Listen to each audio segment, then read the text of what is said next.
Good morning everyone. I was about to start my day and go and have my breakfast somewhere else, but then it's just started raining so much, so I have my breakfast quickly here. I have my bicycle ready to go, and then hopefully the rain had stopped by then, because it's nice to cycle in rain, but maybe not as the first thing in the morning, because I don't want to get soaked for the rest of the day.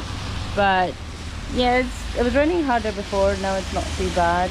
But today I'm trying to reach Kuala Lumpur, so hopefully we'll get there.